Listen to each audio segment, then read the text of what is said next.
Good morning. Wednesday, July 19, 2023 was a tragedy for the family of Rhonda Page. It was also a tragedy for Rhonda Jewell, a mother herself, and someone who loved Rhonda Page. I believe we will hear testimony about the early morning hours of July 19, 2023, when Rhonda Jewell made the drive approximately 30 minutes from her home to the home of Brooke and Justice Page. She had done this several times before. However, this particular morning was different. Mrs. Jewell had been caring for two 3-year-old twin boys and a 9-year-old girl at the home of Stacy Pascal. She'd been caring for them for about 4 or 5 months. On some occasions, the two twins were there. On some occasions, all 3 of them were there. You will hear from Miss Stacy Pascal, the mother of the 3 children, that she'd asked Miss Jewell, or told Miss Jewell, she needed to be there early that day. And Miss Jewell had called Brooke Page and told her that, so she's going to pick up a ride a little bit early. She needed to be at Miss Pascal's home by about 8:15. So Rhonda Jewell, based on that, spoke to Brooke Page, made arrangements to be a little bit early. And as the state's indicated, the routine was that Brooke Page would bring the child out, Rhonda Page out to the car, open the back door, place the child in the back seat, as she always did, and strap her in. You'll hear a little bit of testimony about the fact that this car carrier didn't have a seat latch or seat base in the car, so they took a seat belt. Brooke took a seat belt, just kind of strapped the child in, with the child still strapped into the baby carrier.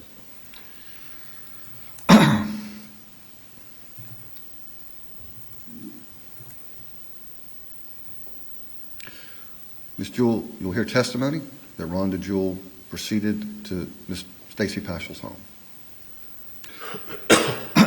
You'll hear testimony that, normally speaking, Miss Jewell watched Stacy's children until about 5 every day when Stacy came home from work.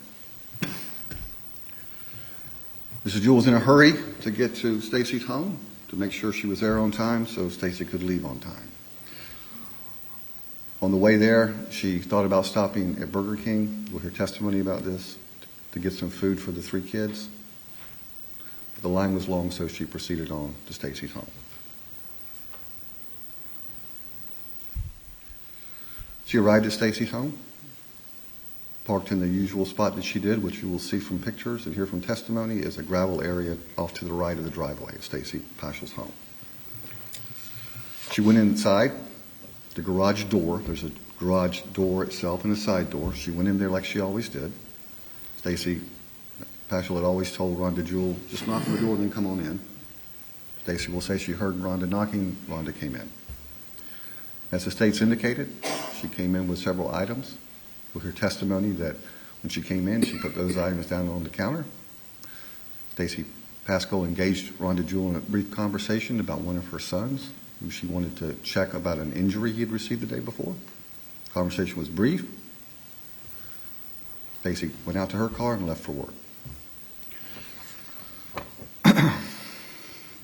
It's important you'll hear testimony in this case that there were days when Rhonda Jewell had Araya at her home, Rhonda Jewell's home, and days when she watched the twins and the 9-year-old daughter of Stacy, either at Stacy's home, and possibly had Araya on some of those days. It wasn't a regular schedule. You'll hear testimony that about 1:15 in the afternoon, Brooke Page arrived to pick up Araya.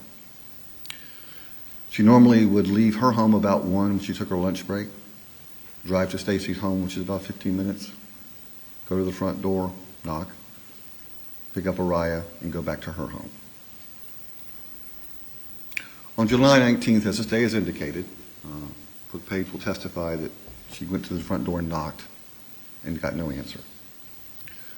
She'll testify that she heard noises, TV, and her children playing or talking inside the home, so she rang the doorbell. We'll also hear testimony from Stacy Pascal, the doorbell wasn't working. So she calls Rhonda Jewell. Rhonda answers the phone, and Stacey Brooks says something to the effect, "I'm here." And Rhonda Jewell says, "What door are you at?" Again, Brooke Page always came to the front door.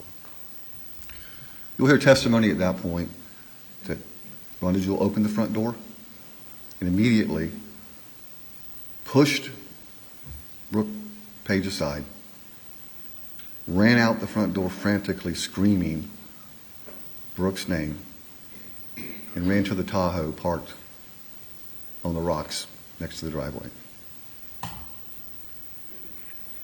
You'll hear Brooke Page say at first she didn't know what was happening. But when she saw Rhonda Jewell running to the car, she realized what must have happened. We heard testimony that Rhonda got to the Tahoe, opened the door, and there was a riot page.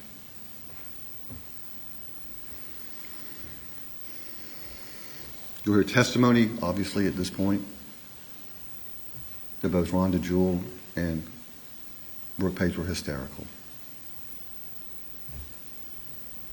You'll hear testimony about the next few minutes where a 911 call was made, where Rhonda Jewell took Araya out of the car, held her,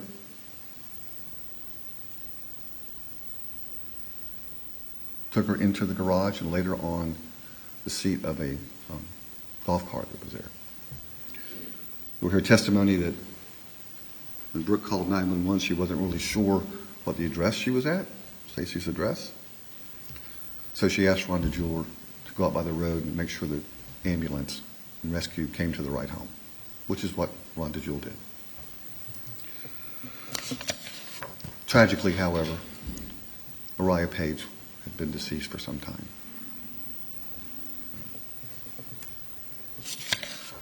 Again, you will likely hear testimony about how distraught, obviously, Brooke Page was, and how distraught Rhonda Jewell was. You will hear testimony about Rhonda Jewell screaming.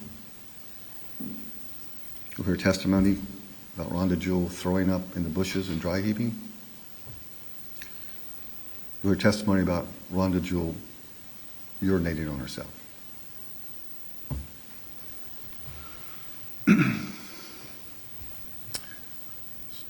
Likely, we'll hear some testimony about things Rhonda Jewell said after the police arrived, even before the police arrived. You'll also almost certainly see an interview of Rhonda Jewell that lasts about 7.5 minutes when she was interrogated about an hour later at the sheriff's office. Some of that testimony, some of that evidence may not come out initially in the state's case.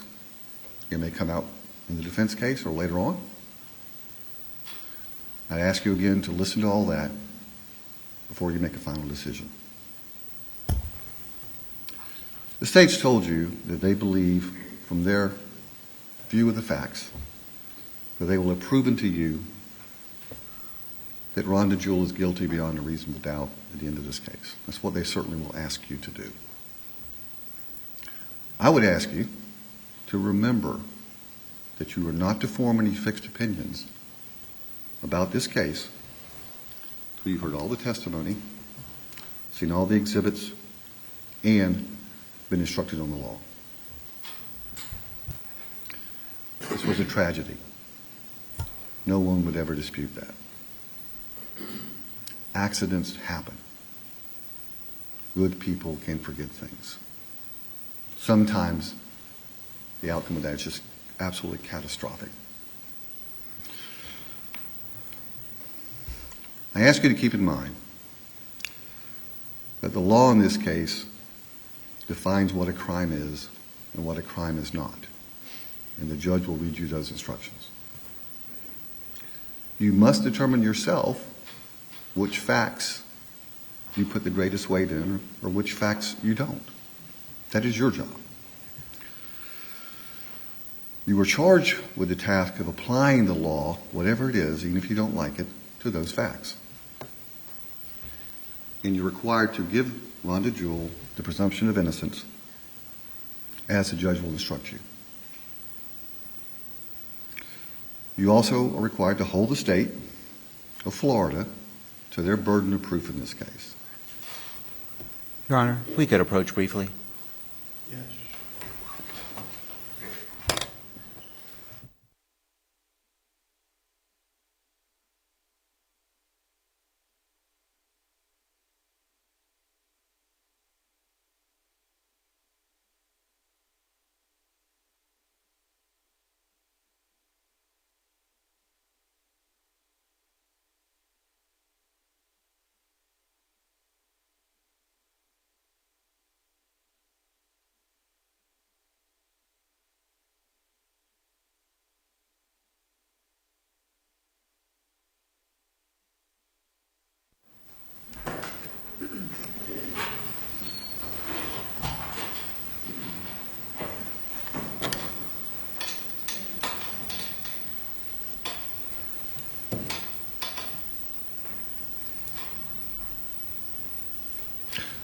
I ask you to hold the state to its burden of proof that the judge will detail for you. That you hold the state to the law that requires the state prove this case beyond a reasonable doubt.